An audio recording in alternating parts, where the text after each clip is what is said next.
St. Helena's Academy rose like a white jewel at the edge of Vienna, its stone walls shining in the morning sun, its arched windows catching light in a way that made the building look almost divine.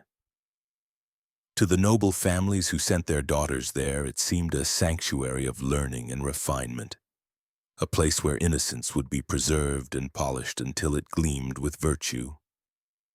Yet for those who stepped closer, silence pressed too heavily, as if the walls themselves were restraining a secret.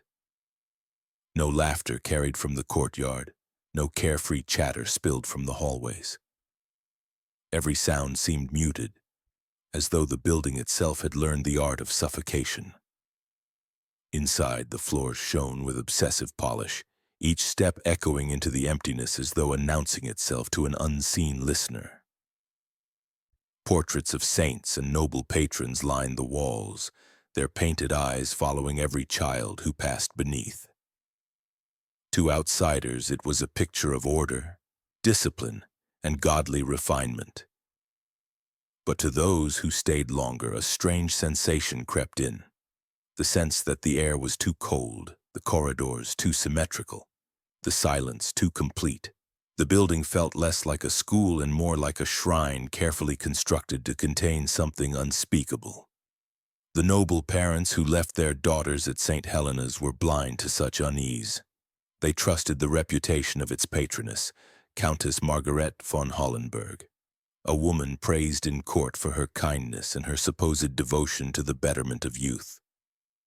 They kissed their daughters on the forehead, offered gentle promises that this place would prepare them for a life of grace, and turned away without noticing the way their children's eyes widened with unease as the doors shut behind them.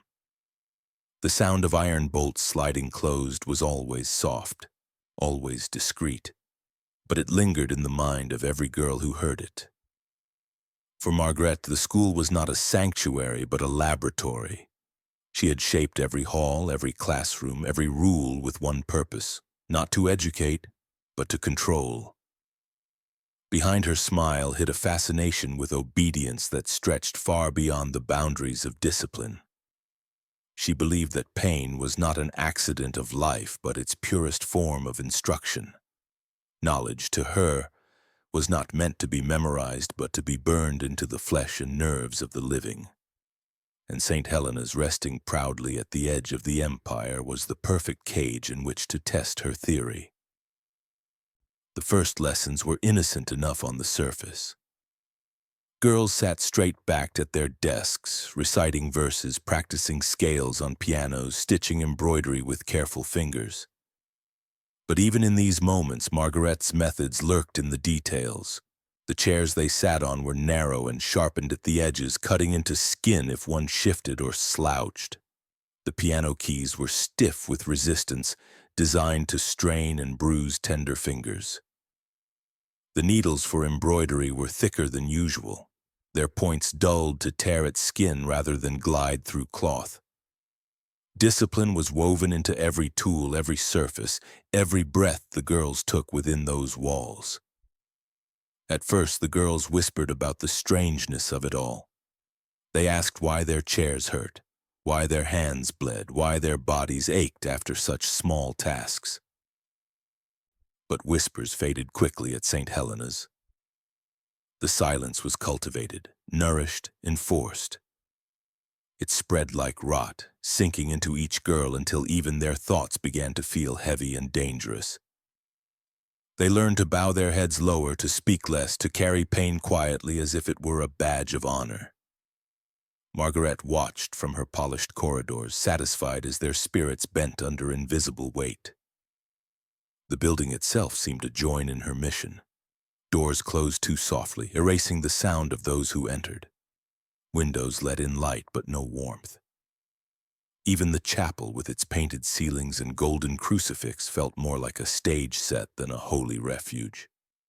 Every corner whispered the same truth, that this place was not made for children to grow, but for them to be remade. St. Helena's was not a school at all. It was the beginning of an experiment so cruel that history itself would one day try to erase it. And yet, for now, the city admired it, The parents trusted it, and the empire praised it. No one would believe that behind those gleaming walls innocence was already being dissected, one silent lesson at a time. Countess Margaret von Hollenberg moved through the world as though she were carved from porcelain, her presence delicate, her smile gracious, her voice so gentle that even the most skeptical nobleman lowered his guard in her company. In Vienna's glittering salons, she was praised as a woman of rare virtue, a patroness who dedicated her wealth and time to the education of young girls. Poets flattered her, bishops spoke her name with reverence, and even the emperor himself once remarked that she embodied the grace of the empire. To society, she was proof that nobility could be both refined and charitable. Yet beneath her calm exterior, her mind fed on something far darker. Her obsession was not beauty, nor kindness, nor even power in the usual sense. It was control, absolute methodical control, and she had discovered long ago that suffering was the surest path to it. Margaret had been raised in an austere household where discipline was celebrated as virtue. Her father believed that the body was a vessel to be shaped, and her mother quietly carried scars from methods of correction too severe to be spoken aloud. But Margareta was no victim. She learned quickly that pain could be a language, that torment could produce order, and that brokenness could be more useful than innocence. What others endured in fear, she studied in fascination. She did not hate cruelty, nor was she merely repeating what was inflicted upon her. She had elevated it into something sacred, a philosophy disguised as devotion. And St. Helena's was to be her cathedral, its students the silent congregation upon which she would build her rituals of suffering. In public, she played her role to perfection. She welcomed visiting parents with warm smiles, led them through immaculate classrooms, offered sugared tea as she assured them of her tireless dedication to their daughter's refinement. She kissed girls on the forehead before visitors, dressed them in fine lace and satin for performances, and spoke of their progress in tones dripping with pride. None suspected that behind the locked doors those same girls were stripped of softness, reduced to trembling instruments in experiments that blurred the line between education and torture. Margaret believed that the soul could only be purified through controlled suffering.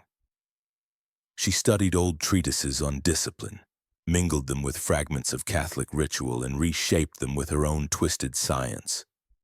To her, every lesson had to be anchored in pain, every rule reinforced with wounds invisible to the outside world. She called it correction, she called it devotion, but in truth it was a theater of cruelty where the young became canvases for her obsession. She took particular pride in her invention of measured silence.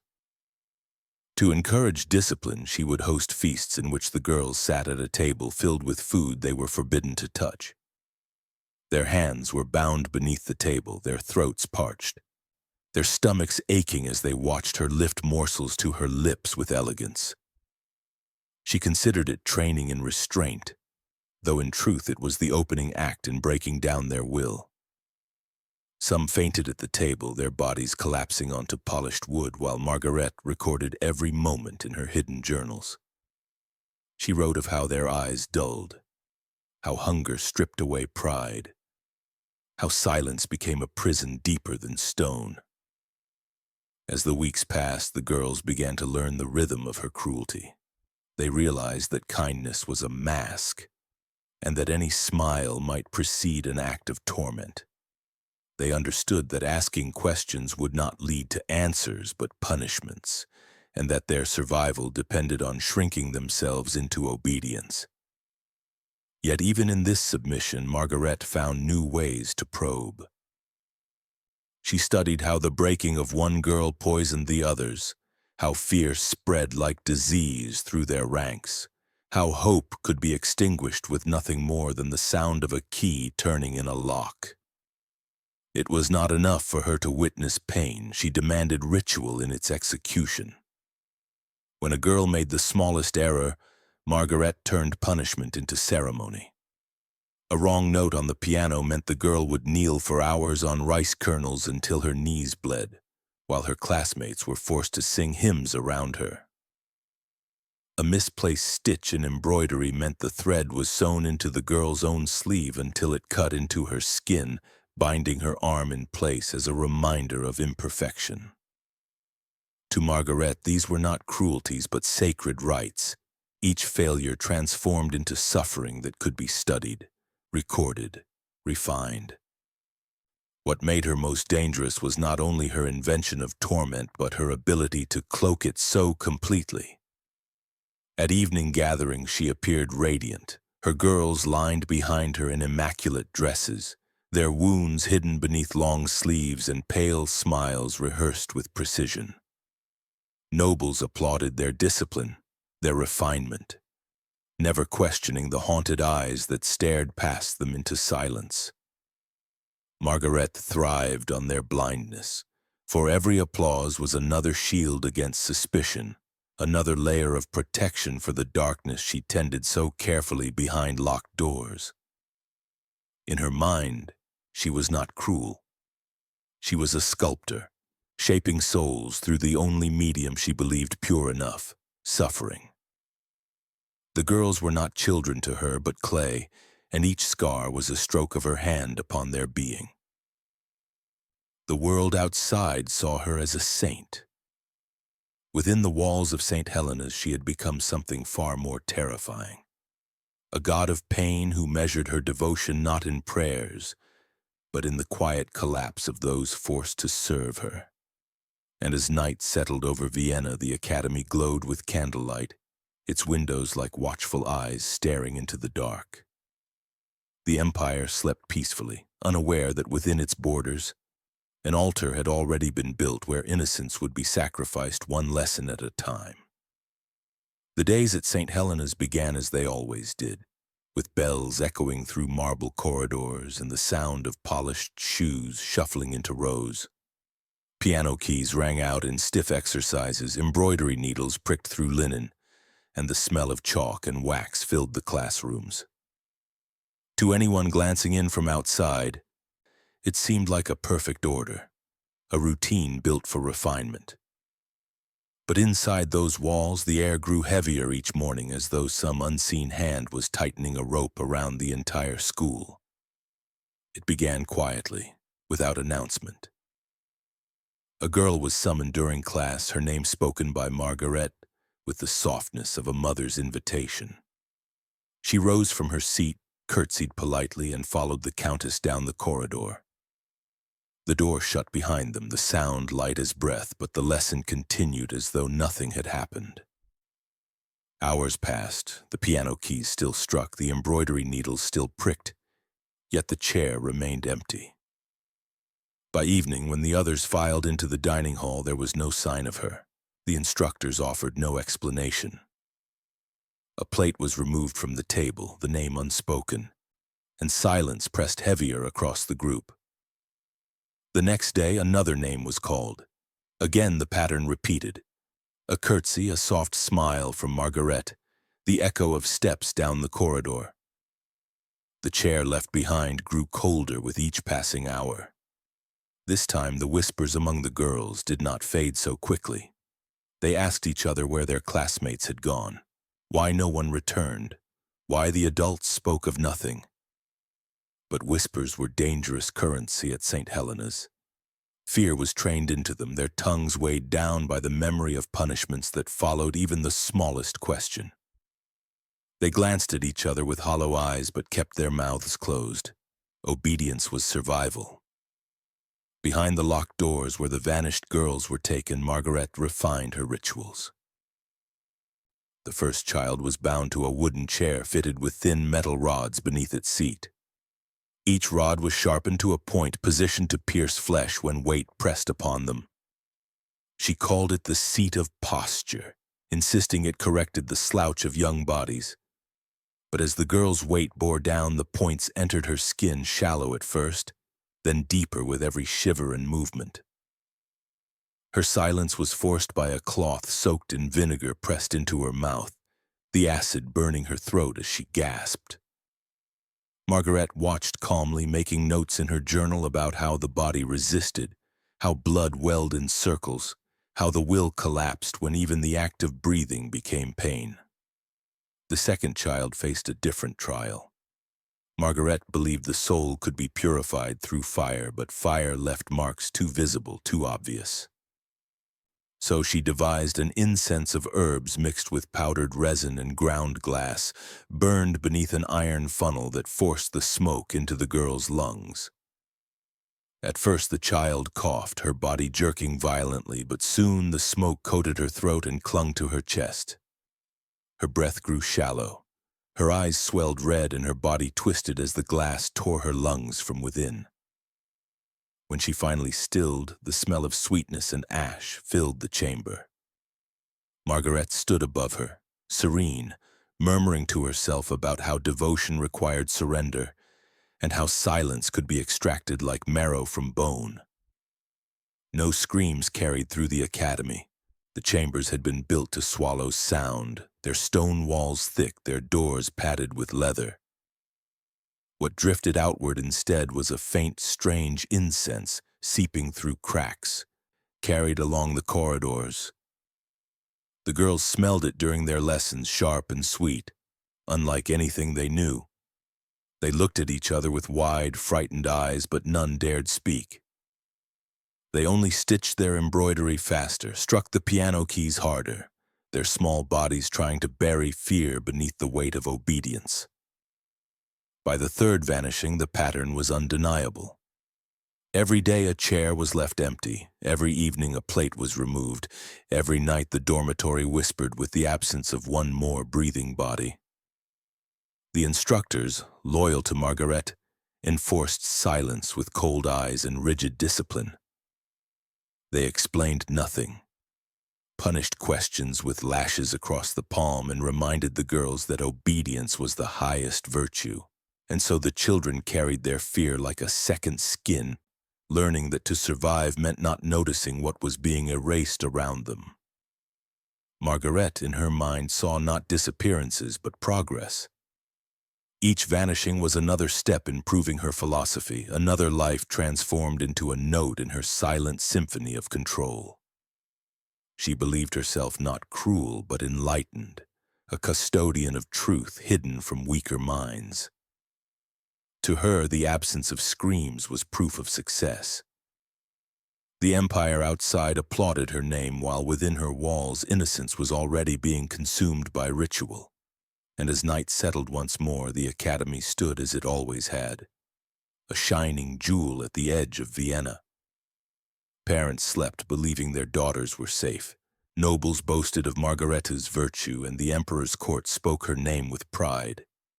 Yet inside those walls, the count of missing chairs grew steadily, and the silence deepened into something heavier, something unbearable, something that marked the beginning of horrors that would not be spoken aloud for generations. Beneath the polished halls of St. Helena's, past hidden stairwells veiled behind false panels, lay a vaulted chamber carved in imitation of ancient catacombs. The air was damp, clinging with the scent of earth and smoke, yet the walls were ordered with unsettling precision. Rows of arches stretched into shadow, their symmetry deliberate, their silence suffocating. Here, Countess Margareta von Hollenberg shed the last traces of her mask. This was no schoolroom but a sanctum, a theater of instruction where she refined her philosophy of suffering into ritual. Every stone, every device, every scar left upon young flesh was part of her design. The chamber was lit by candles arranged in patterns that mirrored religious processions, their flames casting cruel halos against the walls. Wooden chairs stood in a circle, each altered with hidden mechanics. Thin iron needles rose from the seats, sharpened just enough to pierce skin without tearing arteries. To sit meant to bleed slowly, to shift meant to drive the points deeper. Margaret called them learning chairs, insisting they trained posture, patience, and obedience. The girls strapped into them wept soundlessly as the devices stole comfort from every breath. The needles were arranged with clinical calculation, designed not for quick agony but for sustained collapse, a steady draining of hope that became indistinguishable from prayer. At the center of the chamber stood her instruments of art. Violins and cellos rested on stands, their strings not of horsehair but strands of human gut, preserved with salt and stretched to unnatural tautness. The sound they produced was grotesque, shrill, uneven, always on the verge of breaking. Margaret insisted her pupils perform with these creations, their trembling fingers dragging bows that shrieked across strings made from the remnants of vanished classmates. Each note became a living reminder of absence, each melody a funeral disguised as a lesson. For the girls, the act of playing music was no longer beauty but desecration. Their innocence turned into sound that clawed at the soul. Margaret did not act blindly. Every moment of torture was recorded in her journals, where neat handwriting described the rhythm of pain as though it were science.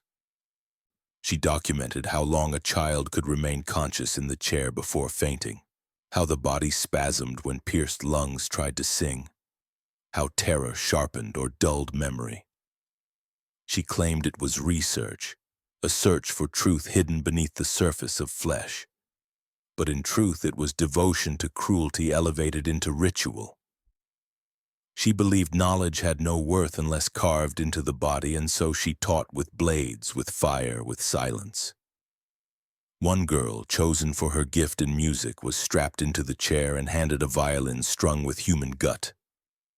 Margaret demanded she play until the candlelight faded. The needles pressed into her thighs, the bow tore her blistered fingers, yet she obeyed, her trembling producing sounds that resembled both lullabies and screams.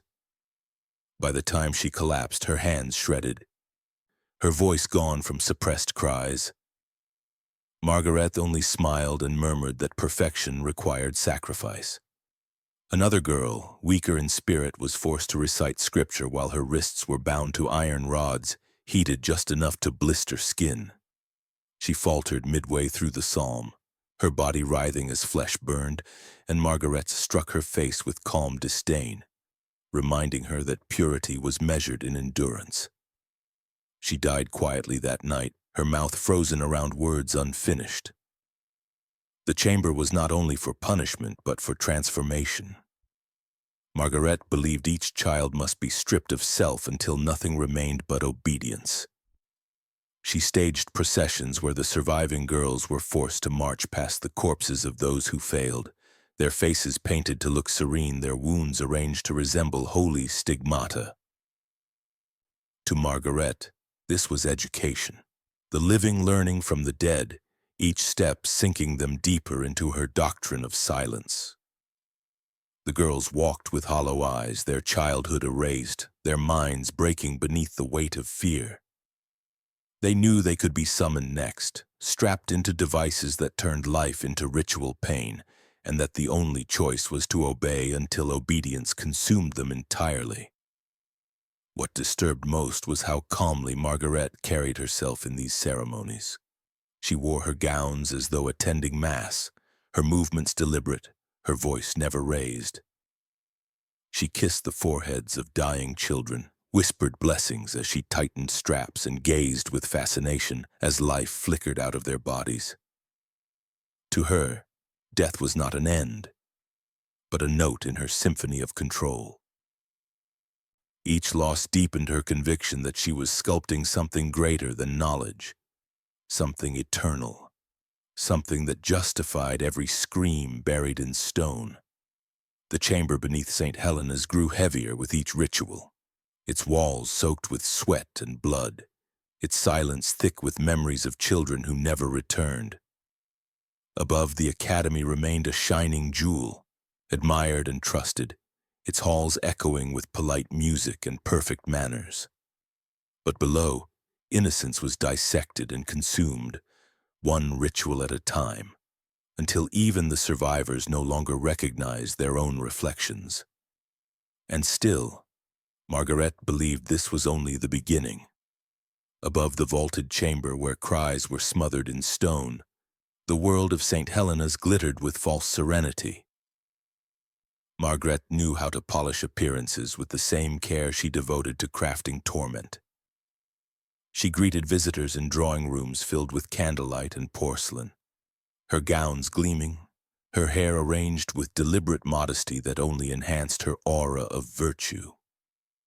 When nobles arrived with expectation and curiosity, she welcomed them as though they were entering a sanctuary of refinement. Plates of sugared fruits and delicate cakes lay upon the table, and her girls, dressed in lace and satin, stood in precise rows with lowered eyes, their bodies clean, their hair brushed until it shone. To the untrained gaze, it looked like perfection. But beneath the lace, bruises marked tender arms, burns puckered skin beneath sleeves, and scars pressed like hidden signatures across their bodies. The children's silence, admired as discipline by the guests, was in truth the silence of the broken. They smiled faintly when told to smile, curtsied with rigid grace, and played their instruments with trembling hands that barely held the bows. Each note they produced was thin, lifeless, drawn not from joy but from the terror of what awaited them should they falter. Yet to the visitors it was evidence of the Countess's brilliance. They praised her ability to train young girls into models of obedience, never imagining that every movement had been rehearsed under threat of ritual pain. Margaret herself glided among her guests with soft laughter and stories of devotion. She spoke of education as though it were salvation, of discipline as though it were grace. Her words were measured, humble, wrapped in the language of faith and duty. The nobles listened, charmed, sipping wine, nodding with admiration. Even the emperor himself, when he visited briefly, praised her school as an example of virtue for the empire, his hand resting proudly on hers as he assured her of his support. That single gesture, that royal blessing, was all she needed, for with it suspicion would never be allowed to grow. The crown itself shielded her from doubt. What none of the visitors saw was the cost of the performance. For every reception, Margaret carefully selected which girls would appear. Those whose bodies bore wounds too obvious were hidden away in locked dormitories. Those chosen for display were powdered to conceal bruises, their sleeves lengthened to cover welts, their hair brushed to disguise patches torn out during punishment. She forced them to rehearse each bow, each curtsy, each note on their instruments until exhaustion blurred their vision. If one faltered in rehearsal, they were dragged back into the chamber below, strapped into the chair of needles or forced to inhale smoke until their throat blistered, then returned to the surface with fresh scars hidden beneath silk. Margaret ensured that the masks never cracked in front of outsiders. One evening, a visiting baron complimented a young girl's poise, remarking that she looked like a saint in miniature. The girl's eyes flickered, her lips trembling with the weight of truth she could not speak. Margaret, watching closely, smiled warmly and placed her hand upon the child's shoulder, squeezing just enough to remind her of what silence preserved. The girl lowered her gaze again, her mouth frozen in a faint smile. The baron saw only grace. Margaret saw the trembling obedience of a creature who had learned that her voice was her enemy. The performances themselves were rituals of control. The music, though lifeless, was celebrated by guests as pure discipline. The hymns sung in unison, their voices thin and hollow, were admired as holy devotion. Every applause from the nobles was another nail sealing the girls into their invisible cages. They understood that no one would rescue them, that even the highest powers of the empire believed Margaret's illusion.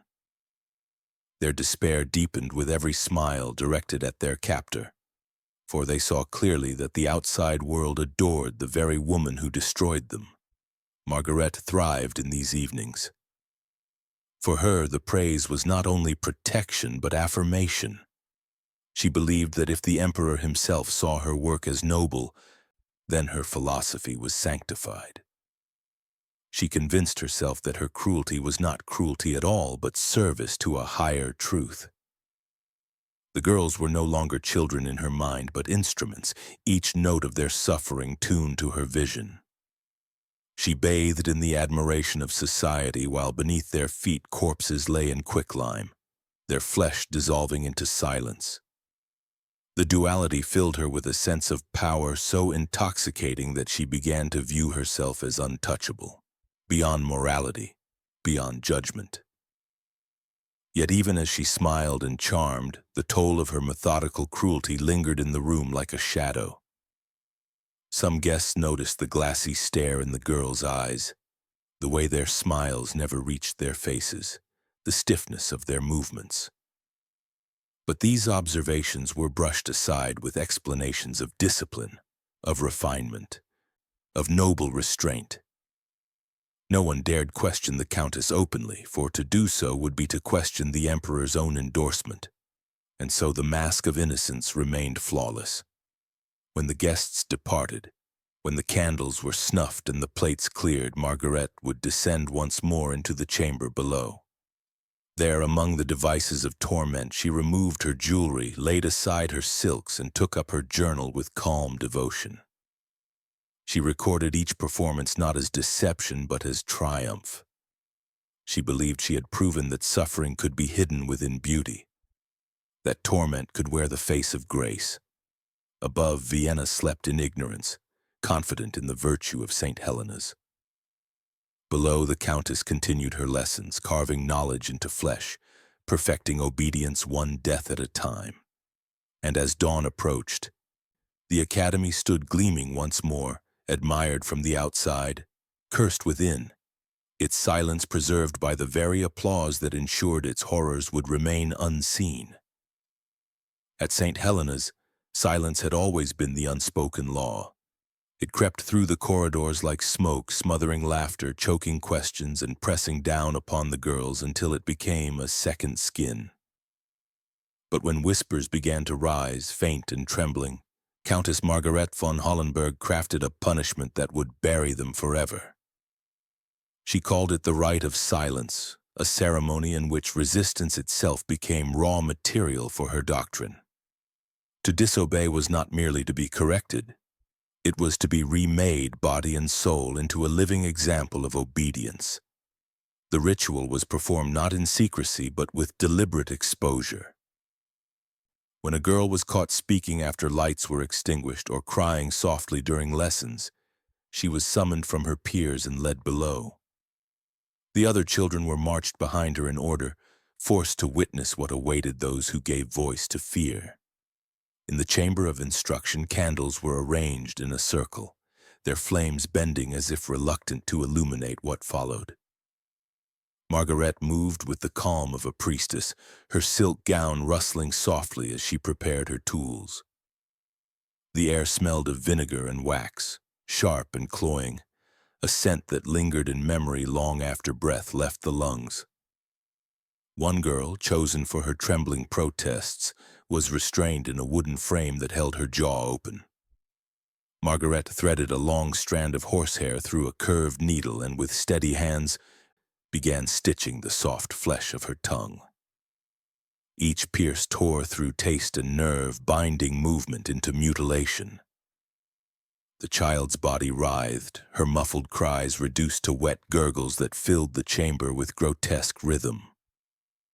Blood pooled, but Margaret pressed a cloth steeped in vinegar against the wounds, forcing the acid into the torn muscle until the girl's throat convulsed in agony. When the stitching was finished, her tongue lay grotesquely tethered, useless, her voice reduced to choking gasps. Another child suffered a different variation. Stripped of speech for sobbing during Mass, her lips were coated in molten wax, poured slowly until her mouth sealed shut. The wax hardened as she thrashed, her nostrils flaring in panic, her cries trapped behind the artificial mask. Margaret observed her convulsions with fascination, remarking quietly in her journal that silence was no longer absence but a structure, something crafted and preserved. The girl collapsed eventually, her lungs clawing for air until exhaustion stilled her movements. She survived the night but never spoke again, her sealed lips a permanent warning branded onto the memories of her classmates. Others endured the vinegar rite, their throats forced open with metal funnels as the burning liquid was poured inside. The acid scorched their vocal cords, scalded the lining of their windpipes, and left them coughing up threads of blood. Their voices, once bright with hymns and childhood chatter, broke into hoarse rasps that never healed. Margaret paraded these survivors back into the classrooms, their mutilated silence displayed as lessons carved deeper than scripture. She required them to sit at the front of every lesson, their disfigurements impossible to ignore, their ruined voices trembling whenever they tried to breathe. Each cough, each gurgle, each muffled sob became a sermon more powerful than any priest could deliver. The psychological toll spread quickly through the ranks. The girls no longer whispered at night, no longer dared even to weep into their pillows. Fear thickened the air until it became suffocating, pressing into their chests, teaching them that sound itself was betrayal. Silence was no longer obedience but survival.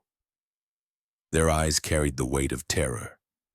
Their lips pressed tightly together even in sleep, their hands trembling as they stitched or played their instruments. The absence of voices turned the school into a tomb of living children, each one rehearsing death in their own silence. For Margaret, the rite of silence was her crowning triumph. She believed she had purified communication, stripping language of weakness, reducing existence to the stillness she worshipped. She convinced herself that the absence of sound was evidence of spiritual growth, that by destroying voices she revealed truer forms of discipline.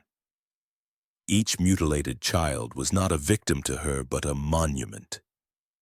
They were relics of her method, displayed like statues that reinforced her philosophy. When she walked through the halls and saw the girls bent over their lessons in perfect stillness, she did not see broken children.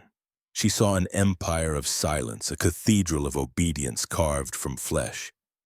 The deaths that followed were not accidents, but calculated sacrifices. One child bled to death from her stitched tongue, drowning in her own blood while Margaret calmly recorded the minutes it took before her body ceased.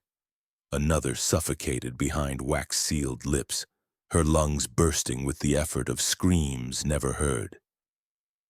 Their corpses were prepared with ceremonial care, their mouths left open in grotesque parody of prayer, their bodies positioned as though caught mid-bow before a god of silence. The surviving girls were forced to march past them, their heads lowered, their own lips pressed tightly shut as if by instinct. Every corpse was a warning, every absence a weight, every cough a reminder of what silence cost. Above, the world still praised St. Helena's as a beacon of refinement. Parents boasted of their daughter's obedience, nobles celebrated Margaret's discipline, and priests blessed her devotion.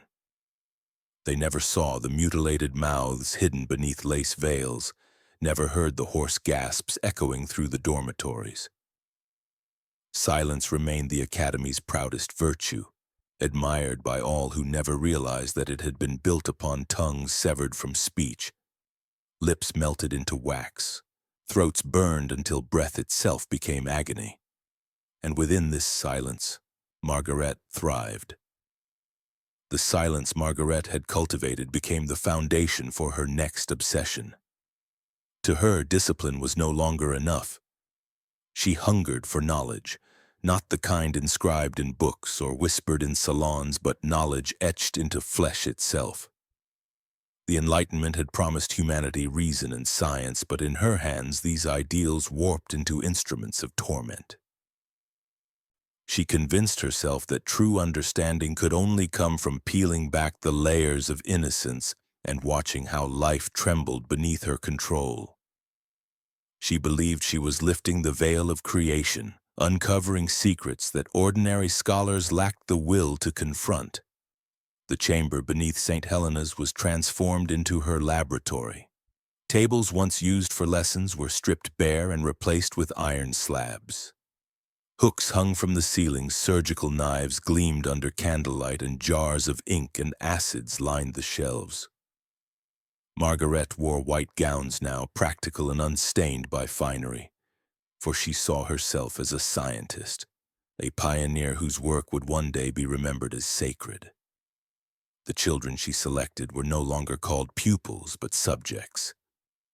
And they were bound to the tables not with rope but with leather straps tightened until breath itself became shallow. Their wide eyes mirrored the horror of what was to come, yet silence sealed their throats, for resistance only hastened their suffering. The first experiment began with ink. Margaret traced veins on the girl's arms and legs with delicate strokes, sketching the pathways of life as though they were maps leading to hidden treasures. She pressed needles beneath the skin, following the lines until blue blood welled in rivulets. She forced classmates to observe, insisting they memorize how veins branched, how blood flowed, how the body's design was both fragile and divine. To her, this was not cruelty but education, living anatomy lessons where the flesh became the textbook. When one girl fainted from loss of blood, Margaret recorded the exact time, then sliced her arm open to study how quickly circulation ceased once consciousness surrendered. But blood alone did not satisfy her curiosity. Soon she demanded to see the inner chambers of life itself. She pried open ribs with iron clamps while the children still breathed, their screams muffled by cloth soaked in vinegar. Hearts fluttered beneath her gaze, lungs expanded and collapsed like bellows, each desperate gasp producing a music that fascinated her more than any violin. She filled the lungs with scented smoke, a blend of herbs and resin, and observed how the body fought to reject the sweetness. Some choked violently, their throats tearing as they struggled against the straps, while others weakened slowly, their breath dissolving into a steady, suffocating haze. Margaret took notes with clinical calm, remarking how maiden lungs held smoke differently than the aged, how innocence seemed to burn slower, how purity in her twisted mind could be measured in suffering. The deaths were drawn out, methodical, each one documented as if part of a grand thesis. A girl forced to endure hours of dissection died not from a single wound but from the accumulation of agony. Blood loss, shock, suffocation layered together until her body could no longer resist. Margaret stood over her still form, her hands steady, her expression serene. She wrote afterward that death was not failure but revelation, the final note in a symphony of understanding. Another child, younger and more fragile, endured only minutes before her chest collapsed under the clamps. Margaret observed the stillness with fascination, declaring that fragility itself was data, proof that some bodies were not built for knowledge but for sacrifice. The surviving girls were not spared from the toll.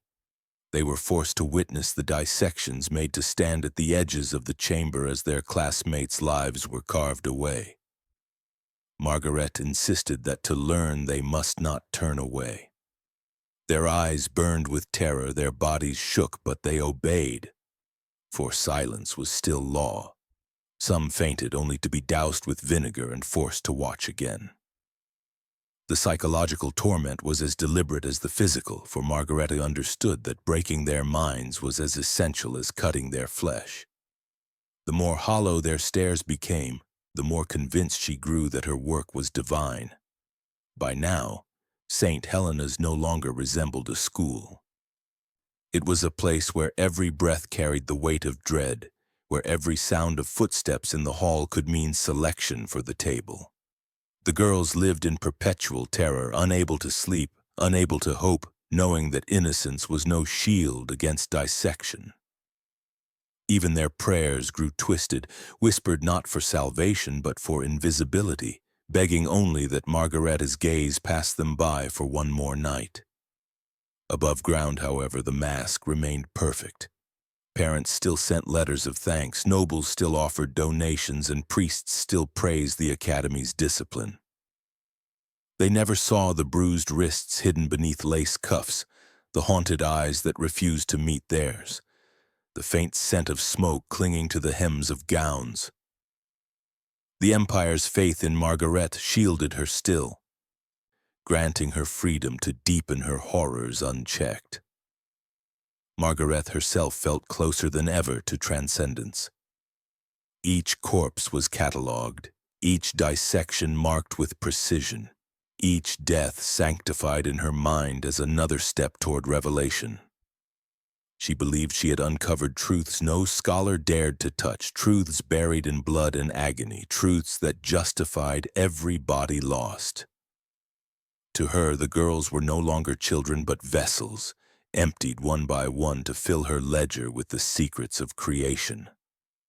And as she sealed another journal with wax and placed it upon her growing archive, she looked upon her chamber with pride. To others it would have seemed a graveyard. To her it was a library, built not of books but of silence, scars, and dissected innocence. The storm came suddenly, swelling from the horizon with a fury that seemed almost purposeful. The skies over Vienna blackened, and rain fell in sheets that hammered the cobblestones and flooded alleys until the city drowned in its own silence.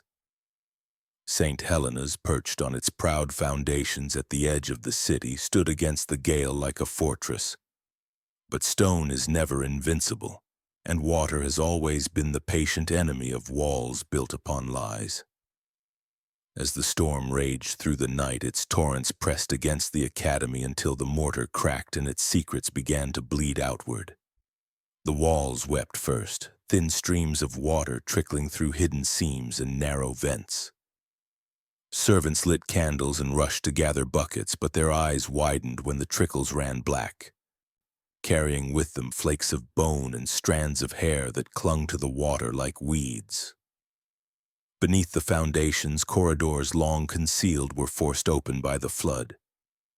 Wooden panels swelled, hinges bent, and the storm pried loose doors that had been sealed for years. What the rain revealed was not rot or mildew, but the graves of Margaret's philosophy, bones stacked with the same order she demanded of her lessons, skulls arranged in rows like obedient students staring into eternity. The servants whispered in fear as they worked, their trembling hands scooping water only to uncover fragments of rib cages, shards of teeth, and tiny shoes that bobbed to the surface. They had long suspected the sounds they heard at night, the muffled cries that echoed through the floorboards, but suspicion is easy to bury when silence is enforced. Now, the evidence rose unbidden, carried by the storm, impossible to ignore. Some swore they heard screams within the thunder, the voices of girls demanding to be remembered. The rain became a chorus that drowned even the Countess's commands. Margaret moved through the chaos with unsettling composure. While others panicked at the damage, she studied it as though it were a test she had anticipated. To her, the storm was not a disaster but a trial, an intrusion from the world she had hidden herself from for so long. She did not flinch at the bones, did not recoil at the sight of skulls clattering onto stone. Instead, she ordered the remains to be gathered and burned, her voice cold and precise. But the water did not yield. With each hour, it pressed deeper into the foundations, dragging more fragments of her chamber into the open. The journals sealed in wax were torn from their hiding places, their pages soaked but still legible, ink bleeding into grotesque diagrams that floated like drowned scripture. Drawings of dissected children, lists of experiments, careful records of minutes between breaths, all carried upward by the flood, spread across the academy like confessions scrawled by the storm itself. The nobles who had once praised her began to hear whispers of what the servants had seen. Yet hesitation choked their response. To accuse Margaret would be to accuse themselves, to admit that their admiration, their blind trust, had protected a predator. They clung to disbelief, dismissing the servants as liars, the evidence as misunderstandings brought by hysteria in the storm. But the truth was harder to silence. Fragments of bone reached the streets, carried by floodwater into the gutters of Vienna. Children found them, held them aloft with innocent curiosity, while mothers recoiled in horror. Rumors spread faster than the rain could wash them away. Inside the academy, the surviving girls huddled in their dormitories, their fear compounded by the storm. For the first time, they saw the cracks in Margaret's control. They watched her pace, her calm slipping at the edges, her eyes burning with calculation rather than serenity. They realized she was not untouchable, that even stone could betray her. Yet this realization brought no comfort, for the Countess's desperation made her even more dangerous. She increased her punishments, dragging children into the chamber with frantic urgency, as though she could erase the truth by creating more suffering. She forced dissections even as water rose to her ankles, insisting that silence must be preserved through new rituals of blood. The screams that followed blended with the thunder, indistinguishable from the storm's roar, but more terrible for being real. The servants grew restless, their whispers sharpening into fear of rebellion. Some slipped away into the night, carrying fragments of evidence with them, desperate to place the burden into safer hands. Others remained trapped by terror or loyalty, watching as Margaret fought against the storm with rituals that looked more like madness. They saw her light candles in flooded corridors, chanting words she had written herself as though the flood could be driven back by the strength of her will. She smeared blood across doorframes, declaring it a seal against intrusion. While above her head, the ceilings dripped relentlessly, washing away her symbols as quickly as she painted them. By dawn, the storm had receded, leaving St. Helena's scarred. Waterlogged corridors reeked of rot and death. Bones lay scattered in plain sight, and journals soaked through but still readable clung to the floor like drowned relics. Margaret's mask had not yet shattered publicly, but the facade had cracked beyond repair. Those who had seen the evidence could not unsee it. The academy, once gleaming with false serenity, now smelled of death, its silence no longer pure but saturated with the voices of the dead pressing against the walls. Margaret stood among the wreckage, her gown clinging to her body, her hair undone, her eyes as calm as ever. Yet in her mind, a new calculation had begun. If silence could no longer be preserved by walls and lies, then it must be preserved by erasure. She looked upon the surviving girls and understood what must come next. The storm had not ended her work. It had only demanded that she complete it fully. And so the stage was set for the final reckoning, where the last breath of innocence would be consumed not by secrecy but by desperation. The storm had broken St. Helena's facade, but it was not until the arrival of a priest that the academy's silence was fully undone. Father Elias came to bless the school in the wake of the flooding, carrying only scripture and holy water, believing his duty was to restore calm to shaken children. Yet from the moment he stepped inside, the air carried a heaviness that told him holiness had long been banished from these halls. He passed girls who stared without speaking, their eyes vacant, their bodies stiff with an obedience too absolute to be natural. He saw stains on the stone, marks that no water could explain, and smelled something acrid that clung to the corridors like rot disguised with incense. Margaret met him with her usual grace, her voice calm, her hands folded as though in prayer. She guided him through bright rooms staged with perfection, but he noticed the way her shadow lengthened against the damp walls, sharper than it should have been, as if the building itself recoiled from her. When he asked to bless the lower chambers, her voice softened further, urging that the storm had damaged them, that there was nothing of importance below. Yet his steps did not falter. The servants, pale with fear, led him to a stairwell swollen with water and cracked by the storm's force. What lay beyond it had waited for years to be uncovered. The door groaned open, spilling out air thick with quicklime and old blood. Candlelight revealed a chamber where silence had been weaponized into ritual. In the center, 24 chairs stood in a circle, each one a grotesque invention of pain. Their iron needles and straps still bore the imprint of small bodies, and the wood was warm as if those who had sat there had only just been removed. Leather restraints glistened with sweat, rust, and fragments of flesh. Around them lay hair ribbons, embroidered scraps, and delicate shoes half dissolved in lime. These were not objects misplaced, but offerings abandoned, remnants of innocence consumed in devotion to cruelty. Against the walls stood the vats, their surfaces bubbling faintly with the heat of chemical reaction. Father Elias approached with trembling hands, his cross lifted as though to shield himself, but nothing could protect him from the sight.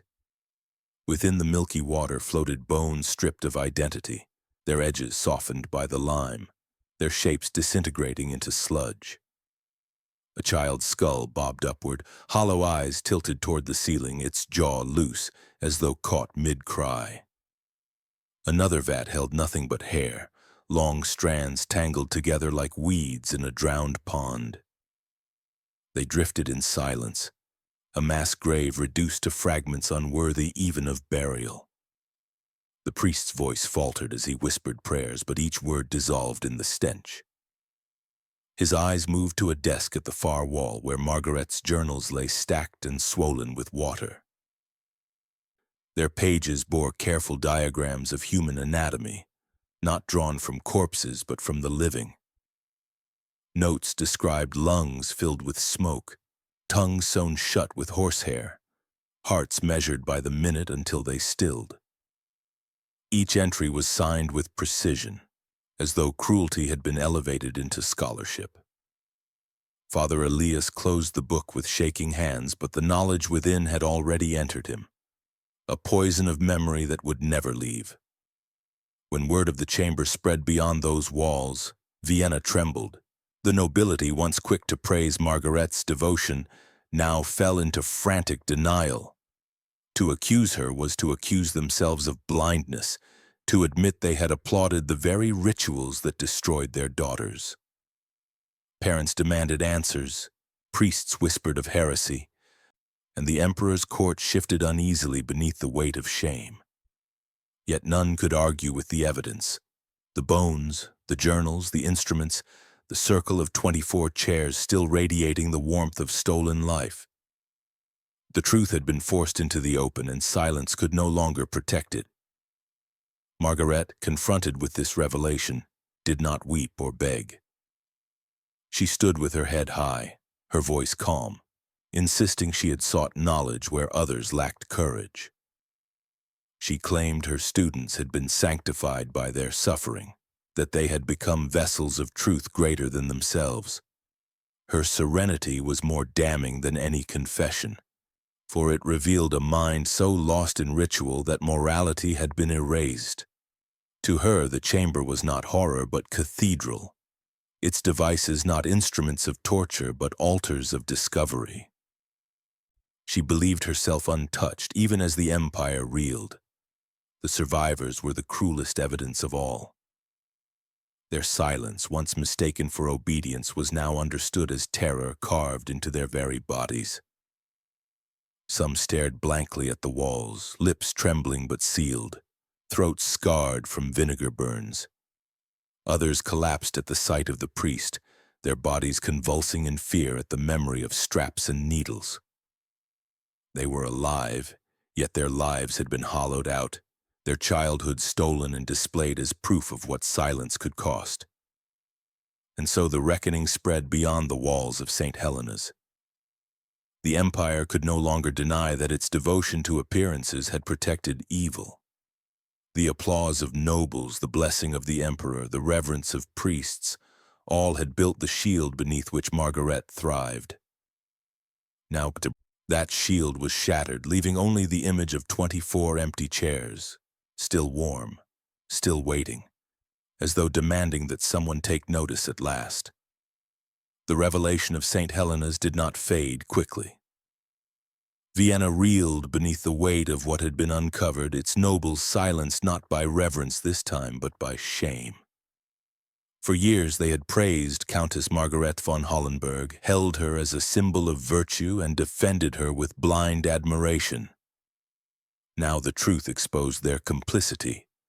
The bones found in quicklime, the journals describing torment in neat, careful lines, the circle of empty chairs still warm with absence.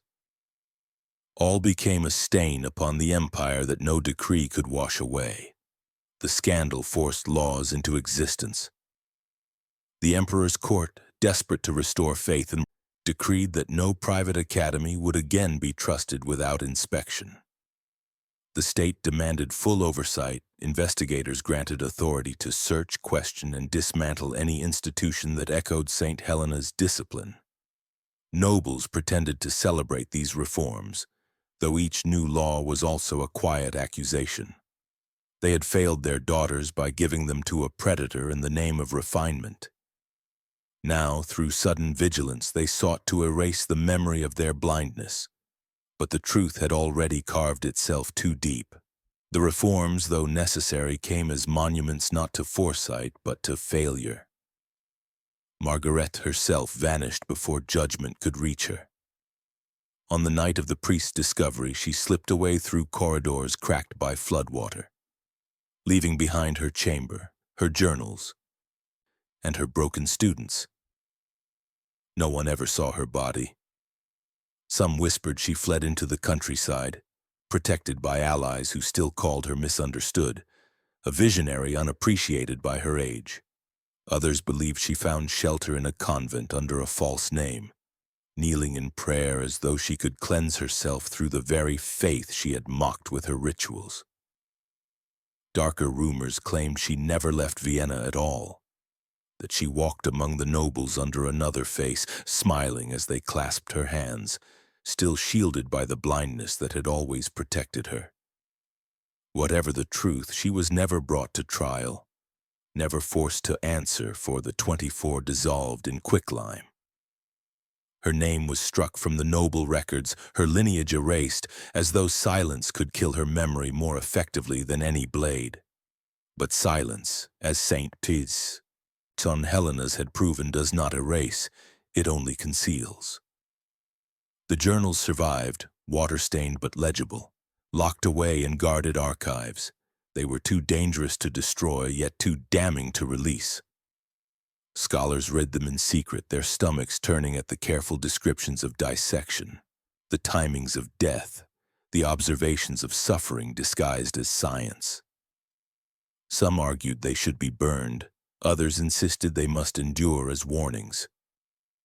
Over time, they became relics of caution, proof of how Enlightenment ideals could be twisted when stripped of morality, how religion could be weaponized when emptied of compassion.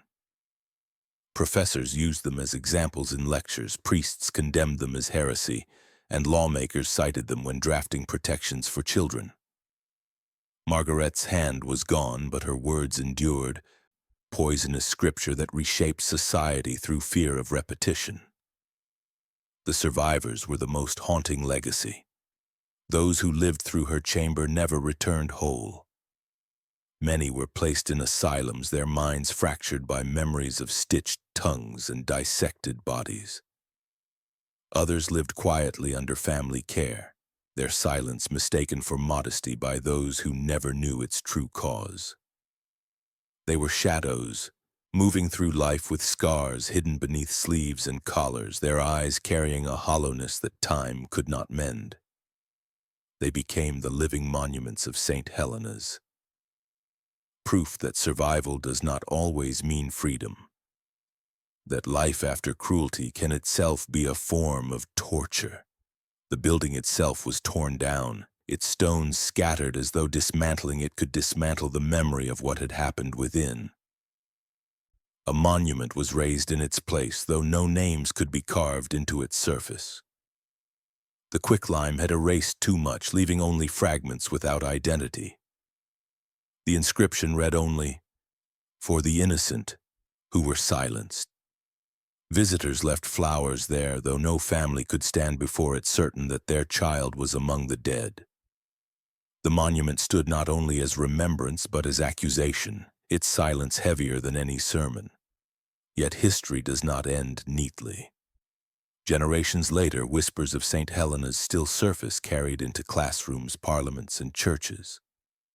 Lawmakers invoke its memory when passing protections.